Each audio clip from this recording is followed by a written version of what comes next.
Creí que mi prometido siempre me perdonaría, hasta que me dejó sin nada. Nunca pensé que iba a contar esta historia desde este lugar, pero supongo que todo empieza mucho antes del final. Estuve 8 años con Manuel. 8 años que comenzaron cuando todavía salíamos del colegio, cuando el futuro era una idea borrosa y uno se enamora más por intuición que por certezas.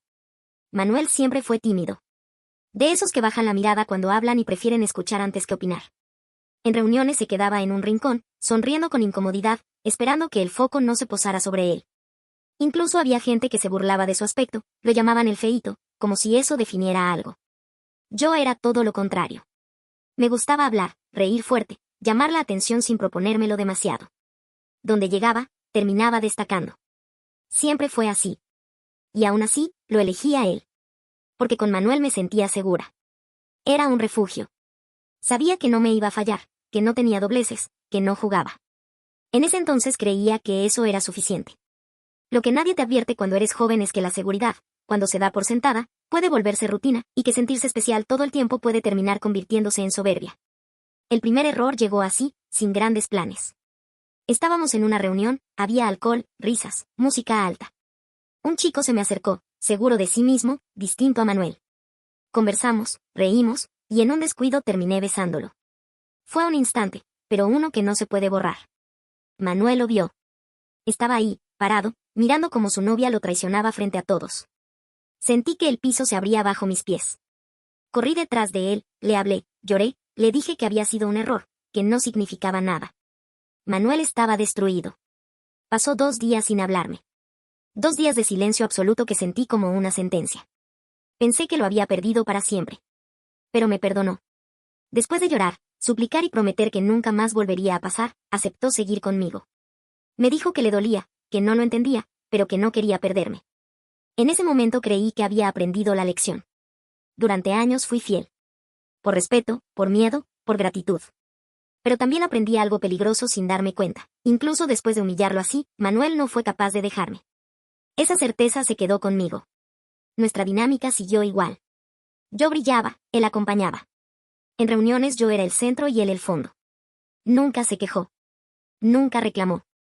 Para él, todo estaba bien mientras estuviéramos juntos. Y yo me acomodé a eso. Me gustaba tener a alguien que no compitiera conmigo, que no me robara miradas, que estuviera ahí sin cuestionar. Con los años, todo parecía estable. Tanto, que un día, casi sin ceremonia, Manuel me pidió matrimonio. Acepté. No hubo anillo espectacular ni promesas grandilocuentes, pero era suficiente. No había fecha ni planes concretos, solo un compromiso. Yo seguía creyendo que Manuel siempre sería el mismo chico tímido que necesitaba de mi luz para existir. Y ahí fue donde empecé a equivocarme otra vez. Con el paso de los años, Manuel dejó de ser ese chico retraído que yo creía conocer de memoria. El cambio no fue brusco, fue lento, casi imperceptible al principio. Empezó a hablar más, a opinar sin miedo, a moverse con seguridad en lugares donde antes se escondía. También cambió físicamente. Se vestía mejor, se arreglaba más, y sin darse cuenta empezó a atraer miradas. Al comienzo lo minimicé. Me repetía que seguía siendo el mismo, que solo era una etapa, que no había nada de qué preocuparse. Pero no tardé en notar que en las reuniones ya no era solo yo quien llamaba la atención. A veces, incluso, las miradas iban primero hacia él. Eso me incomodó más de lo que quise admitir. En lo laboral, la diferencia entre nosotros se hizo cada vez más evidente. Apenas salió de la universidad, Manuel consiguió un buen trabajo. Entró a una empresa grande y fue creciendo con constancia. No lo decía con orgullo exagerado, pero yo sabía que le iba bien, que tenía estabilidad, que estaba avanzando. Yo, en cambio, nunca lograba quedarme en un solo lugar. Saltaba de trabajo en trabajo, siempre con la sensación de que me explotaban o no valoraban lo que hacía. Terminaba discutiendo con jefes o renunciando antes de tiempo. Me decía a mí misma que no iba a conformarme con cualquier cosa, pero la verdad es que no tenía un rumbo claro. Y eso empezó a pesarme. Mis padres no ayudaron. Admiraban a Manuel como si fuera el ejemplo perfecto. Más de una vez me dijeron que debería esforzarme como él, que mirara lo lejos que había llegado. Sus palabras me dolían, pero me las tragaba. Sentía que me comparaban constantemente, como si yo fuera la que se había quedado atrás. Incluso sus padres, con buena intención, me hablaban de disciplina, de constancia, de responsabilidad. Cada comentario, por más amable que fuera, lo sentía como un dedo señalándome. Esa brecha que se fue abriendo entre nosotros empezó a desgastarme por dentro. En lo social, la inversión de roles fue todavía más dura. Antes yo brillaba y Manuel era casi invisible. Ahora era él quien hacía reír, quien se desenvolvía con naturalidad, quien destacaba. Y yo me descubrí ocupando el lugar que tanto tiempo había sido suyo. La acompañante. La que escucha. La que queda en segundo plano. Me dio vergüenza reconocerlo, pero empecé a sentir envidia. Envidia del hombre con el que pensaba casarme. Ver cómo otros lo admiraban, cómo despertaba interés, mientras yo me sentía cada vez más apagada, me fue vaciando por dentro. El golpe final fue darme cuenta de que una amiga mía lo miraba distinto. Nunca cruzó un límite, nunca dijo nada indebido. Pero sus ojos hablaban. Había admiración ahí, un brillo que yo ya no tenía cuando lo miraba a él. Y eso me dolió más que cualquier discusión. Fue entonces cuando apareció el vacío. Esa sensación incómoda de no ser suficiente, de no ser deseada, de haber perdido el control. Y en lugar de hablarlo, de enfrentarme a lo que sentía, busqué la salida más fácil. Empecé a coquetear. Primero de forma sutil, casi inocente. Conversaciones largas, bromas con doble sentido, mensajes que podían pasar por inofensivos. Pero yo sabía perfectamente lo que estaba haciendo. No era casualidad. Era la necesidad de volver a sentirme admirada, de recuperar una sensación de poder que creía perdida. Así fue como empecé a cruzar una línea que ya conocía. Y lo hice con una certeza peligrosa en la cabeza: si Manuel se enteraba, me perdonaría. Ya lo había hecho una vez. Esa seguridad absurda fue lo que me empujó a ir más lejos. No fue un error impulsivo como la primera vez. Esta vez fue consciente, sostenido, casi frío. Me decía que no estaba haciendo nada grave, que solo necesitaba sentirme deseada otra vez, que era algo que podía controlar.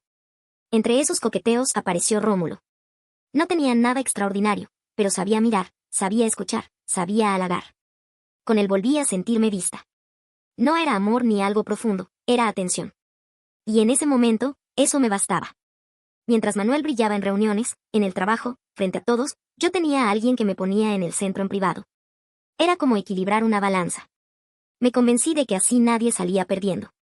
Yo mantenía mi ego intacto y Manuel nunca se enteraría. Y aun si lo hacía, me repetía que no pasaría nada grave. Se enojaría, lloraría, me pediría explicaciones y, al final, me perdonaría. Esa idea se había instalado en mí desde hacía años. Pensaba que lo tenía asegurado. No tuve cuidado. Ni siquiera lo intenté demasiado. Era como si una parte de mí quisiera que todo explotara. Un día, Manuel tomó mi celular para enviarle un mensaje rápido a su mamá. En ese exacto momento entró una notificación de Rómulo. Una foto íntima. Directa, imposible de malinterpretar. Manuel abrió la conversación y vio todo. Los mensajes, los halagos, las confesiones. No había forma de negarlo. Su expresión se me quedó grabada. No gritó, no hizo un escándalo. Solo me miró con una mezcla de furia y decepción que me heló la sangre. Me dijo que el compromiso se cancelaba. Al principio sentí miedo, pero enseguida me refugié en la misma lógica de siempre. Pensé que era una reacción del momento, que necesitaba tiempo. Lloré, le pedí perdón, lo busqué una y otra vez. Estaba convencida de que era parte de un juego, de que él quería recuperar el control y que eventualmente cedería. Lo seguí, lo esperé a la salida del trabajo, lo intercepté donde pude. Me humillé sin reparos porque creía que valía la pena. En mi cabeza, todo volvería a su lugar. Pero los días pasaban y Manuel no cambiaba. No respondía a mis mensajes. Cuando nos cruzábamos, apenas me dedicaba una mirada fría, distante. Esa indiferencia empezó a doler más que cualquier grito. Me llené de rabia. No entendía por qué alargaba lo inevitable. Se lo conté a mi amiga, la misma que siempre había mirado a Manuel con admiración. Esperaba consuelo, apoyo. En cambio, me dijo con total calma que, si a mí no me molestaba, ella intentaría conquistarlo. Me reí. Lo tomé como una broma de mal gusto. Le dije que no me importaba, que incluso le daba mi bendición. Estaba convencida de que jamás se atrevería. Pero no fue así. Manuel seguía sin perdonarme y mi frustración crecía. Una tarde, cansada de rogar, lo enfrenté. Le pedí perdón entre lágrimas y, al no obtener respuesta, exploté. Le grité que hasta cuando iba a seguir con su jueguito, que ya me estaba cansando, que lo mejor era que me perdonara y dejáramos todo atrás. Entonces me miró fijo y dijo algo que todavía resuena en mi cabeza. No te voy a perdonar. Sentí que el mundo se detenía. Le pregunté por qué, le recordé que antes lo había hecho, que antes me había perdonado. Su respuesta fue simple y devastadora. Antes te perdoné porque era un inmaduro. Ahora ya no. Ahí entendí, demasiado tarde, que el Manuel que yo creía tener controlado ya no existía. Después de eso, todo cayó en picada. Como si la vida hubiera estado esperando ese momento para cobrarme cada cosa que di por sentada. Manuel habló con mis padres y les dijo que el compromiso estaba cancelado, que habíamos terminado. Yo esperaba que al menos me preguntaran qué había pasado, que escucharan mi versión. No lo hicieron. Me recibieron con gritos. Me acusaron de haber arruinado una relación perfecta, de no haber sabido cuidar lo que tenía. No hubo preguntas, solo reproches. Yo era la culpable y punto. Con los padres de Manuel no volví a tener contacto. Me borraron sin más, como si nunca hubiera existido. Vivía sola, pero todavía dependía en parte del apoyo económico de mis padres. Hasta que llegó fin de mes y no me depositaron nada. Cuando pregunté qué pasaba, me dijeron que ya sabían cómo había terminado mi relación y que ahora debía hacerme cargo de mis gastos. Me cortaron la ayuda de un día para otro. De pronto me encontré sin pareja, sin compromiso, sin respaldo familiar y con una realidad que nunca había tenido que enfrentar sola. Y como si no fuera suficiente, mi supuesta amiga empezó a mostrarse sin ningún disimulo. Buscaba a Manuel, le sonreía, lo rodeaba. Ya no era admiración a distancia. Era intento directo. Un día no aguanté más y se lo dije delante de otros. Le pedí que dejara de intentar conquistar a mi novio. Ella me miró con una calma que me descolocó y respondió que ya no era mi novio, y que yo misma le había dado permiso para intentarlo. Sentí que la sangre me hervía. Le di una cachetada. Pensé que se disculparía, que retrocedería. En mi cabeza, ella seguía siendo alguien que estaba por debajo, alguien que me debía lealtad. Pero reaccionó con una violencia que no esperaba. Me arañó la cara, me tiró del cabello, me arrancó un mechón. Todo ocurrió frente a otros. Cuando terminó, me miró con un rencor que nunca le había visto y me dijo que llevaba años soportándome, que ya era suficiente, que todo eso me lo merecía. Me quedé paralizada. No era solo el dolor físico ni la humillación. Era la certeza de que todo se había dado vuelta. Manuel ya no era mi refugio. Era un hombre libre, seguro, admirado. Y yo me quedé sola, marcada, sin control, entendiendo demasiado tarde que el poder nunca había sido mío. Con el tiempo llegaron los mensajes de odio, los insultos de gente que no me conoce. También algunos pocos mensajes de apoyo, que agradecí más de lo que puedo explicar. Rómulo tampoco se quedó. Al principio me ayudó económicamente, pero pronto se cansó. Su admiración se apagó cuando dejé de ser divertida y pasé a ser un problema. Ahora mi vida se resume en trabajar como puedo para llegar a fin de mes. Evito lugares, evito miradas, evito recuerdos. No quiero enfrentar la vergüenza una vez más. Y cuando creí que ya no podía caer más bajo, Manuel me pidió que le devolviera el anillo. Le dije que lo haría si me daba dinero. A ese nivel llegué. Aceptó. Me dio lo justo para cubrir el mes y le entregué el anillo. Ahí terminó todo. No con una reconciliación, ni con una promesa, ni con una última oportunidad. Terminó con un intercambio frío, con la certeza de haber perdido algo que creí eterno solo porque pensé que siempre tendría el control.